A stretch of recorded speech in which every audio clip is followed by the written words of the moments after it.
AGT Live 24/7. This is AGT Live 24/7. Ishwarchandra Vidyasagar কলেজে নারীর ক্ষমতায়ন ও ক্ষমতায়নের ত্বরান্বিত পদক্ষেপ শীর্ষক সেমিনার। ঈশ্বরচন্দ্র বিদ্যাসাগর কলেজের জাতীয় সেবা প্রকল্প ICCU রাষ্ট্রবিজ্ঞানের যৌথ উদ্যোগে আন্তর্জাতিক নারী দিবস পালন উপলক্ষে নারীর ক্ষমতায়ন ও সমতায়নের ত্বরান্বিত পদক্ষেপ শীর্ষক এক দিবসীয় সেমিনারের আয়োজন করা হয়েছে আন্তর্জাতিক নারী দিবস 2025 ইংরেজি উদযাপন উপলক্ষে। কলেজের জাতীয় সেবা প্রকল্পের পক্ষে অধ্যাপক নিতাই চৌধুরী, ইন্টারনাল কমপ্লেন্ট সেলের পক্ষে ডক্টর মৌজুরি ভৌমিক, রাষ্ট্রবিজ্ঞানের পক্ষে অধ্যাপক মনীষ প্রসাদ ও শিক্ষক সংসদের পক্ষে অধ্যাপক দিলীপ কুমার সেন ও অনুষ্ঠানের সভাপতি তথা কলেজের অধ্যক্ষ ডক্টর মনোরঞ্জন দাস আন্তর্জাতিক নারী দিবসের তাৎপর্য সহ নারীর ক্ষমতায়ন ও সমতায়নের ত্বরান্বিত পদক্ষেপ শীর্ষক আলোচনায় অংশ নিয়ে অধ্যাপিকা মৌজুরি ভৌমিক বলেন, নারীরা সদর্থক সামাজিক কল্যাণমূলক সব কাজেই পুরুষের মতো সমান ও দক্ষতা দেখাতে সক্ষম। উদাহরণস্বরূপ তিনি বলেন, স্বাধীন ভারতের প্রধানমন্ত্রী ইন্দিরা গান্ধী মহিলা হয়েও এক বিশাল দেশ পরিচালনায় সবকিছুতে দক্ষতার ছাপ রেখে গেছেন। আবার মহাকাশে কল্পনা চাওলার গমনও অন্যতম একটি দৃষ্টান্ত। তিনি আশা ব্যক্ত করেন, এখনকার নারীরাও চেষ্টা করলে সব কাজে সাফল্য পাবে। অধ্যাপক নিতাই চৌধুরী বলেন, নারীদের পটেনশিয়ালিটি আছে সর্বত্র বিচরণ। নারীরা সার্থকভাবে অনেক কিছু করে দেখাচ্ছে। দিলীপ কুমার সেন বলেন, অফুরন্ত শক্তির অধিকারী ক্ষমতাবান নারী ও নারীদের সক্রিয় ভূমিকায় ক্ষমতায়ন বিশ্বের লক্ষ্যে ও নারীদের সকল প্রকার অবদমনের বিরুদ্ধে ঐক্যবদ্ধ প্রয়াসের জন্য আন্তর্জাতিক নারী দিবস পালিত হচ্ছে। পরিশেষে কলেজের অধ্যক্ষ ডক্টর মনোরঞ্জন দাস বলেন, সবকিছুতে নারীদের সম্মান জানানো, নারীদের অধিকারের জন্য লিঙ্গ সমতা ও নারীদের প্রতি সহিংসতা ও নির্যাতনের বিরুদ্ধে প্রতিবাদে ত্বরান্বিত পদক্ষেপ নেওয়ায় 2025 সালের আন্তর্জাতিক নারী দিবসের মূল ভাবনা। এদিকে আজকের দিনের উল্লেখযোগ্য এবং নজিরবিহীন ঘটনা হল, এই আন্তর্জাতিক নারী দিবস পালন উপলক্ষে ঈশ্বরচন্দ্র বিদ্যাসাগর কলেজে দড়ি টানাটানি বা টাগ অফ ওয়ার প্রতিযোগিতা আয়োজন করা হয়েছিল, কিন্তু সেখানে দড়ি টানাটানিতে অংশগ্রহণকারীরা উভয় দলের দড়ি টানাটানির এত শক্তি এবং বলা যায় সম টানাটানির রেশে দড়ি ছিঁড়ে গেল পরিশেষে। Bureau report, AGT live 24/7। মহাকাশ থেকে শুরু করে মাটি পর্যন্ত, যেমন আমরা জানি দেশের প্রথম যে প্রধানমন্ত্রী ছিলেন, মানে ফিমেল প্রধানমন্ত্রী, সেটা ছিলেন ইন্দিরা গান্ধী। ইন্দিরা গান্ধী পুরো দেশ চালাতেন, তো একজন নারী হয়ে সেটা উনি করতে পেরেছেন।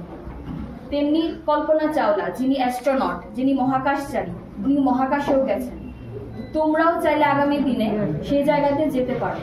এই যে এখন শোনা যায়, এখন যদিও অনেকটা কমেছে, তারপরেও শোনা যায় বাল্য বিবাহ বা কন্যা ভ্রূণ হত্যা, সেটা তোমাদেরকে আগামী দিনের জন্য বন্ধ করতে হবে। তোমরাই দেশের ভবিষ্যৎ, তোমরাই সেটা করতে পারবে। তো নারী দিবস উদযাপন মানে এই নয় যে একটা দিনের জন্য উদযাপন করলাম, সেটা নয়। সেটা আমাদের নিজেদেরকেই সব কাজে এগিয়ে আসতে হবে, নিজেদের কাছেই নিজেদের প্রতিজ্ঞা করতে হবে যে আমরা দেশের জন্য, সমাজের জন্য, নারীদের জন্য কিছু করব। আবারও আমি সবাইকে আগামী সবাই সমবেত হয়েছি বিশ্ব নারী দিবস উদযাপন করার জন্য। সকল বক্তারা তোমাদের আলোচনায় একটা বিষয় প্রাধান্য দিয়েছেন যে নারীর ক্ষমতায়ন খুবই দরকার। নারীর ক্ষমতায়ন, সমতা এবং এই কাজটাকে ত্বরান্বিত করার জন্যই সমাজের সর্বস্তরের জনগণকে এগিয়ে আসতে হবে। কারণ বিবেকানন্দ বলেছেন, গাড়ির দুটি চাকা যদি সমান তালে না চলে তাহলে গতি আসে না।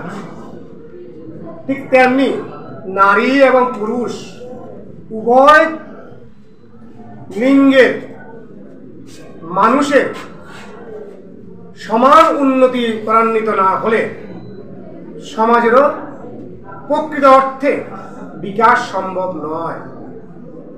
আমরা যে বিকশিত ভারতের কথা বলছি, এই বিকশিত ভারতের কথা মাথায় রেখে আমাদের প্রত্যেককে পুরুষের পাশাপাশি নারীর শিক্ষা, স্বাস্থ্য, কর্মসংস্থান, সামাজিক মূল্যবোধ সব দিকে সমান তাদের গুরুত্ব দিতে হবে। তবেই 2047 সালে বিকশিত ভারত গড়ার যে স্বপ্ন তা সফল হবে। এই উদ্দেশ্যে আমরা সকলেই সমবেতভাবে সকলের প্রয়াসে নারী পুরুষ উভয়ের অগ্রগতিতে এগিয়ে আসব এবং নারীর পাশাপাশি পুরুষরাও যদি এগিয়ে না আসে তাহলে আমাদের যে আজকের আলোচনা এটা কথার কথা হয়ে থাকবে। তো বিশ্ব নারী দিবস একদিনের জন্য নয়, হয়তো একটা প্রতীকী দিন, প্রত্যেক দিন এই বিষয়টা প্রাধান্য দিয়ে আমাদের এগিয়ে যেতে হবে। তবেই বোধহয় আর বেশি দিন নয় আমরা আমাদের উদ্দেশ্যে সফল হব। এই কঠিন কথা বলে আলোচনা শেষ করছি। নমস্কার। আছে মহাকাশ থেকে শুরু করে মাটি পর্যন্ত। যেমন আমরা জানি দেশের প্রথম যে প্রধানমন্ত্রী ছিলেন, মানে ফিমেল প্রধানমন্ত্রী, সেটা ছিলেন ইন্দিরা গান্ধী। ইন্দিরা গান্ধী পুরো দেশ চালাতেন, তো একজন নারী হয়ে সেটা উনি করতে পেরেছেন। তেমনি কল্পনা চাওলা, যিনি অ্যাস্ট্রোনট, যিনি মহাকাশচারী, উনি মহাকাশেও গেছেন। তোমরাও চাইলে আগামী দিনে সেই জায়গাতে যেতে পারো। এই যে এখন শোনা যায়, এখন যদিও অনেকটা কমেছে, তারপরেও শোনা যায় বাল্য বিবাহ বা কন্যা ভ্রূণ হত্যা, সেটা তোমাদেরকে আগামী দিনের জন্য বন্ধ করতে হবে। তোমরাই দেশের ভবিষ্যৎ, তোমরাই সেটা করতে পারবে। তো নারী দিবস উদযাপন মানে এই নয় যে একটা দিনের জন্য উদযাপন করলাম, সেটা নয়। সেটা আমাদের নিজেদেরকেই সব কাজে এগিয়ে আসতে হবে, নিজেদের কাছেই নিজেদের প্রতিজ্ঞা করতে হবে যে আমরা দেশের জন্য, সমাজের জন্য, নারীদের জন্য কিছু করব। আবারও আমি সবাইকে আগামী দিনে শুভেচ্ছা জানিয়ে আমি এখানে আমার বক্তব্য শেষ করছি।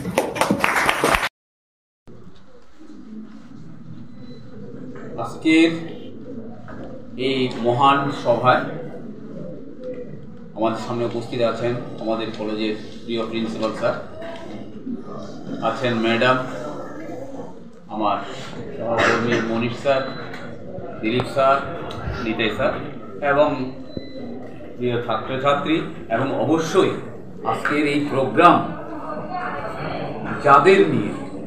যাদের উদ্দেশ্য করে আমরা এখানে মিলিত হয়েছি। নিতাই স্যার একটু আগেও বলেছে কথাটা, আমরা পুরুষ হয়েও কিন্তু এই জিনিসটা, এই দিনটা উদযাপনে কিন্তু আমরা পিছপা নই। কারণটা কি? কারণটা আমরা জানি, বিশ্বে সর্বত্র নারীর অবদমন বা নারীর প্রতি হিংসা, সেটা সাংসারিক হোক বা অন্যান্য যে হিংসাগুলি আছে, সেগুলি সব দূরীকরণের লক্ষ্যে 2025 সালে যে আন্তর্জাতিক নারী দিবস, সেই নারী দিবসের যে মূল বিষয় সেটা হচ্ছে সকল নারী ও মেয়েদের জন্য অধিকার।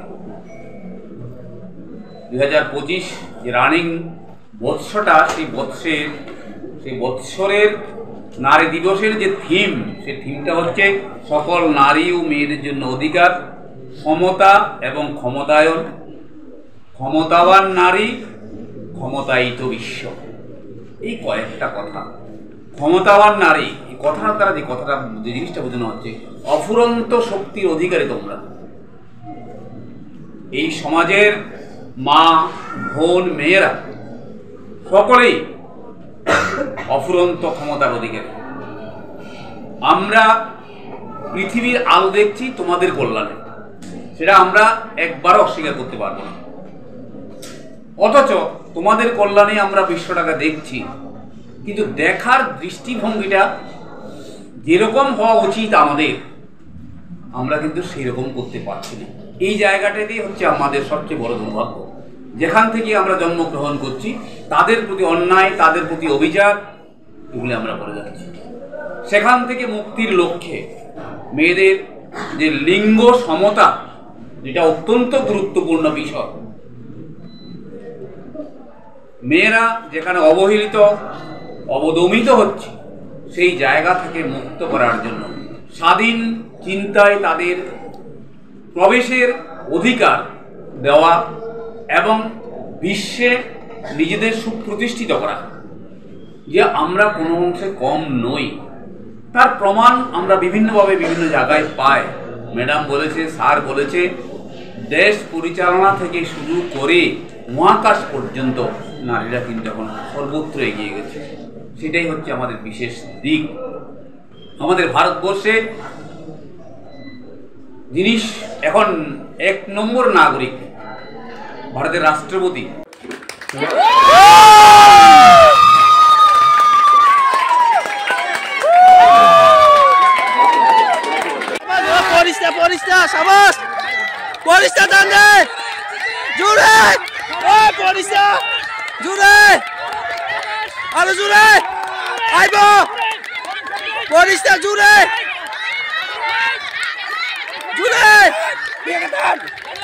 Bianca!